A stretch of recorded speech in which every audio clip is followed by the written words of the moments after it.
आज हम कल के लेक्चर से आगे शुरू करना चाह रहे हैं। रैंक का ये सेकंड लेक्चर है।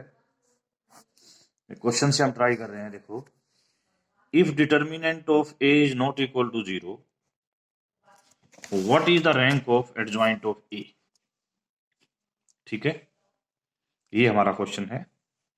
हमें पता है कि एडजॉइंट का डिटर्मिनेंट इसके इक्वल होता है।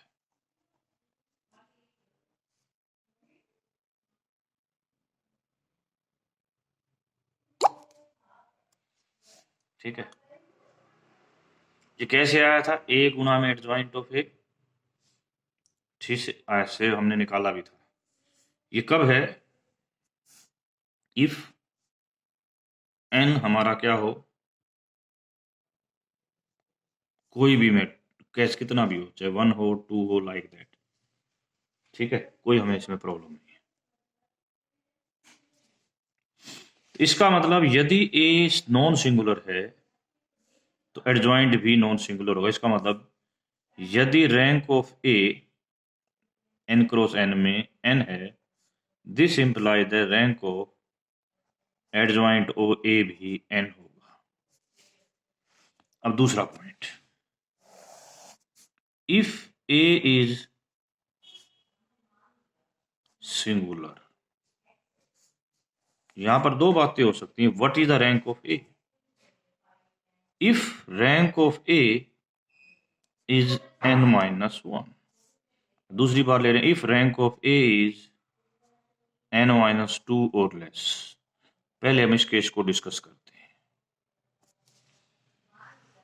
यदि ए का रैंक n-2 या इससे लेस है, इसमें कई बातें आपको करनी पड़ेंगी। यहां बात हो सकती है n2 होता तो n3 होता, 3 या 3 से बड़ा होता। पहले मैं इसकी बात करता हूं। n यदि 3 या 3 से बड़ा है और आपने कह दिया रैंक क्या है, n-2, what it means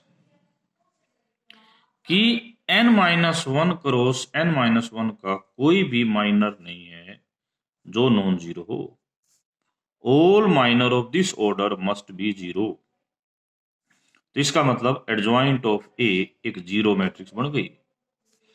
adjoint of एक जीरो मैट्रिक्स बन गई तो उसका रैंक भी जीरो हो गया। इस केस में आते हैं, यदि n-2 है और हम मान लेते हैं कि इसका रैंक कितना आ गया, 2 - 2 0 आ गया। अरे ए का रैंक जीरो कब आता है? जब if A is a zero matrix. तो एडजॉइंट ऑफ ए भी एक जीरो मैट्रिक्स होगी, तो उसका रैंक भी क्या होगा, जीरो होगा। तो इस दोनों केसों में पॉसिबल की बात होगी कि वो जीरो मैट्रिक्स ही बनेगी। अब इस केस की बात करता हूं। If rank of A n-1 है, इसका मतलब हो गया कि n-1 क्रॉस n-1 की एक मैट्रिक्स S को फैक्टर ऐसा जरूर एग्जिस्ट करेगा जो क्या होगा, नॉन जीरो। नॉन जीरो होने का मतलब क्या है? एडजॉइंट ऑफ ए एक जीरो मैट्रिक्स नहीं होगी। सवाल ये उठता है, यदि ये जीरो मैट्रिक्स नहीं होगी तो कैसी मैट्रिक्स होगी? अब बच्चों के माइंड में सवाल उठता है कि सर इसका रैंक क्या होगा? बच्चों, इसका रैंक 1 आएगा, 1।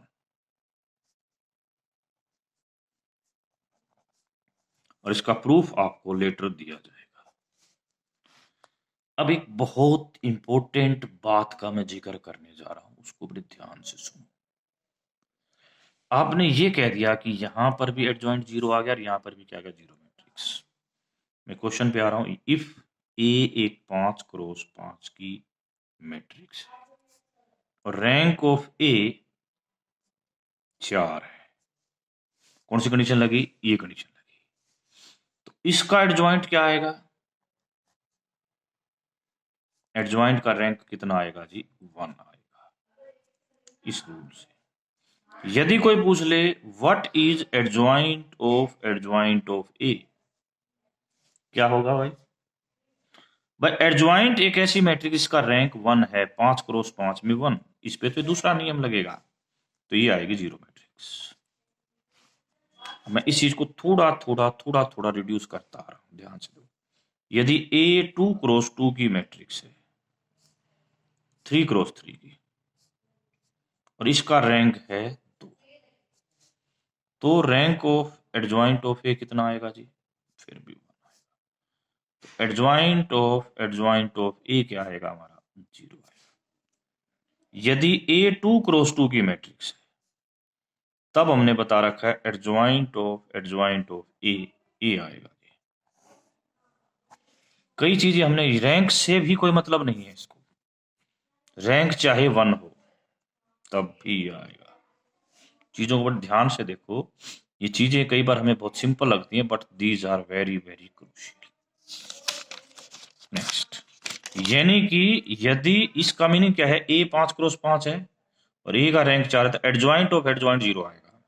ए 3 क्रॉस 3 है और ये रैंक 2 है तो भी ये क्या आएगा? 0। बट यदि इसका रैंक 2 क्रॉस 2 और रैंक 1 है तो ये ए आएगा, यानी कि एक rank.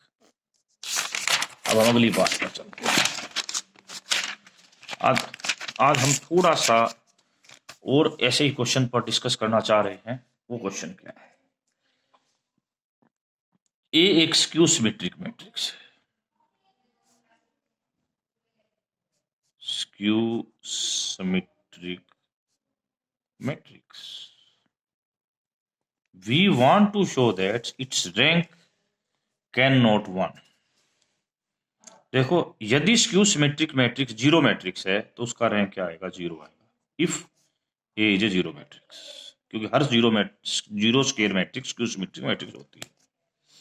If skew symmetric matrix है परंतु ये जीरो मैट्रिक्स नहीं है तो कम से कम इसमें एक एंट्री ऐसी जरूर होगी जो जीरो नहीं है, और वो एंट्री होगी AIJ। तो हम एक 2 क्रॉस 2 का माइनर बना सकते हैं। ये ith रो से लिया है, ये jth रो, ये ith कॉलम और ये jth कॉलम। ये एलिमेंट 0 आएगा, ये AIJ आएगा। यहां जो एलिमेंट आएगा वो ये आएगा, क्योंकि तभी स्क्यू सिमेट्रिक बनेगी 0। It will conclude that its minor comes to be like that, और ये 0 नहीं है।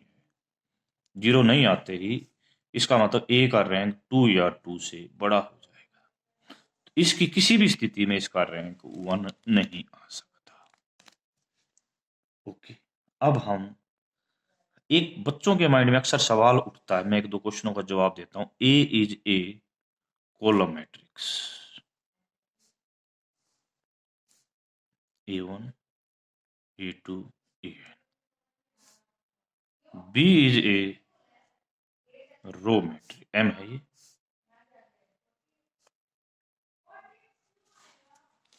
मैं if I say that this is a non zero column matrix, इसका मतलब इसमें एक एंट्री कम से कम नॉन जीरो होगी और इसमें नॉन जीरो रो मैट्रिक्स। ठीक है, तो what is the rank of AB? AB क्या आएगा? देखो, मैं एक बहुत, AB क्या आएगा? A1 B1 A1 B2 A1 BN, A2 B1 A2 B2 A2 BN, AM B1 AM B2 AM BN। अब हम ये शो करेंगे इसका 2 क्रॉस 2 का कोई भी माइनर ले लो, वो 0 आएगा। इसके 2 क्रॉस 2 का माइनर क्या आएगा? मैंने ली ith रो jth रो, ith रो और jth रो, कॉलम लिया kth कॉलम और lth कॉलम। यहां जो चीज आएगी वो क्या आएगी? AIBL के, यहां आएगी AIBL, यहां आएगी AJBK, यहां आएगी, यहां आएगी AJBL। यदि मैं यहां से AI को कॉमन ले लूं और यहां से मैं एजे को कॉलम ले लूं तो मेरे पास ये चीज बचेगा। व्हाट दिस शोज, इस माइनर की वैल्यू 0 है। तो इसका मतलब इसका कोई भी 2 क्रॉस 2 का माइनर होगे वो 0 आएगा। It means this shows that it's rank is less than 2। एक बड़ो बच्चों बड़ी इंपॉर्टेंट बात है, 2 क्रॉस 2 के सारे माइनर 0 आ गए, 3 क्रॉस 3 के भी 0 आएंगे, 4 क्रॉस 4 के भी 0 आएंगे, कितना भी लेते जाओ 0 आएंगे। तो एक बात कंक्लूजन होगी, इसका रैंक 2 से कम है। अच्छा, अब मैंने कहा ये एक नॉन जीरो कॉलम मैट्रिक्स है और ये नॉन जीरो रो मैट्रिक्स है। इसका मतलब मान लिया इसमें से एक एंट्री नॉन जीरो है और इसमें भी नॉन जीरो है, तो इन दोनों की जब गुणा हो कैसी कोई एंट्री आएगी वो भी क्या होगी, नॉन जीरो। तो ये जो है एक्चुअली में ए बी जो है ये नॉन जीरो मैट्रिक्स आएगी। तो ये नॉन जीरो मैट्रिक्स आएगी तो ये कंक्लूजन होगा कि इसका रैंक कम से कम 1 होगा। ये कह रहे हो 2 हो नहीं सकता, 2 से कम होगा, 1 या 1 से ज्यादा होगा। तो it means rank of A B should be 1। Okay, अब अगला एक क्वेश्चन का मैं जवाब देना चाहता हूं, क्या ए बी का और बी ए का रैंक ऑलवेज सेम होता है? बहुत महत्वपूर्ण सवाल। 1 0 ए बी 1 0। अभी अभी आपने बताया ये एक नॉन जीरो कॉलम है और ये एक नॉन जीरो रो है, its rank comes to be 1। But यदि हम बी ए निकालेंगे तो बी ए क्या आएगा?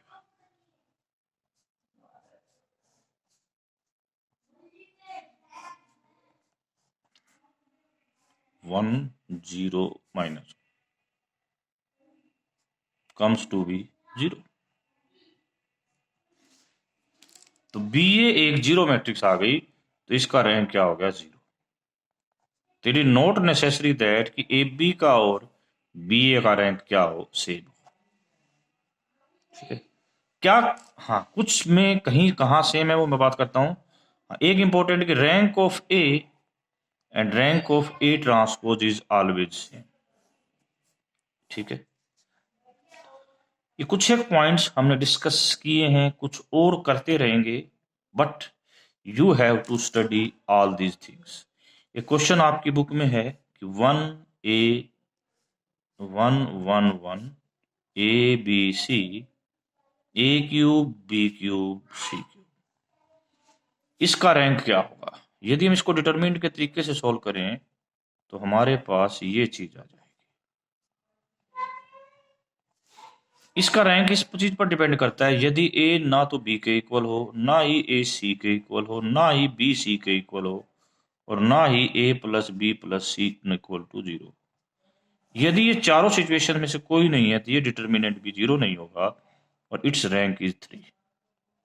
बट इफ इनमें से कोई भी एक चीज 0 हो जाती है तो रैंक 3 से कम हो जाएगा। ठीक है, रैंक 3 से कम हो जाएगा। अब हमें सिचुएशनली देखने पड़ी। क्या सिचुएशन? मैं कहता तो A is not equal to B but B is equal to C. तो इसमें से ये डिटर्मिनेंट तो 0 आ गया है, इसमें से एक ये 2 क्रॉस 2 की एक मैट्रिक्स सब माइनर मिलेगा जो कि 0 नहीं है, तो its rank comes to be 2।